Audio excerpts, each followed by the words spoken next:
ദേഷ്യം വരുമ്പോ പലതും പറയുമെങ്കിലും എനിക്ക് ഇന്ന് ഈ ലോകത്ത് നിന്നെക്കാൾ വലുതായിട്ട് വേറെ ആരുമില്ല. ഈ ദേഷ്യം വരുമ്പോഴേ എനിക്ക് അതെങ്ങനെയാ കൺട്രോൾ ചെയ്യേണ്ടതെന്ന് അറിയുന്നില്ല. എന്ത് പറയരുത്, എന്ത് പറയണമെന്ന് എനിക്കറിയില്ല. എന്റെ ദേഷ്യം വശം ഞാൻ പൊത്തമായിട്ട് നിന്റെ അടുത്ത് കാണിക്കുന്നുണ്ട്. കാരണം എന്നെ മനസ്സിലാക്കാൻ നിന്നെ പോലെ മറ്റാർക്കും പറ്റില്ല എന്നുള്ള ഒരു തോന്നലായിരിക്കും. ചിലപ്പോ അത് നിനക്ക് എത്രത്തോളം വേദന വരുത്തുന്നുണ്ടെന്ന് പോലും ഞാൻ മനസ്സിലാക്കിയിട്ടില്ല. പക്ഷെ ഉണ്ടല്ലോ, ഇന്നീ ലോകത്ത് എന്തൊക്കെ വാശിയും ദേഷ്യവും കാണിച്ചാലും നിന്നെ പോലെ നീ മാത്രമേ നിൽക്കുള്ളൂ. നീ കൂടെ പോയി കഴിഞ്ഞാ ഞാൻ ബിഗ് സീറോ ആടോ. ഞാനതിപ്പോ മനസ്സിലാക്കുന്ന ഒരു കാര്യം. എത്ര ദേഷ്യവും വാശിയും കാണിച്ചു കഴിഞ്ഞാലും എനിക്ക് നീയാണ് ബെസ്റ്റ്. നീയാണ് എന്റെ എല്ലാം.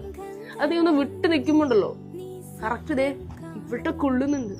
ചില സമയത്തുണ്ടല്ലോ എന്റെ ഈഗോ ആണെന്നറിയില്ല, വന്ന് സോറി പറഞ്ഞൊക്കെ തോന്നും. പിന്നെ വിചാരിക്കും വേണ്ട. പക്ഷെ ഒന്ന് നീ അടുത്ത് വന്നു കഴിഞ്ഞാ, അല്ലെങ്കിൽ ഒന്ന് നേരിട്ട് കണ്ടു കഴിഞ്ഞാൽ അത് കെട്ടിപ്പിടിച്ച് കരയണമെന്നൊക്കെ തോന്നും. എന്തോ അത്രയ്ക്ക് ഇഷ്ടമാണോ, സത്യം അത്രയ്ക്ക് ഇഷ്ടമാണ് തന്നെ. മിസ് ചെയ്യുന്നുണ്ട് വല്ലാതെ, ശരിക്കും മിസ് ചെയ്യുന്നു.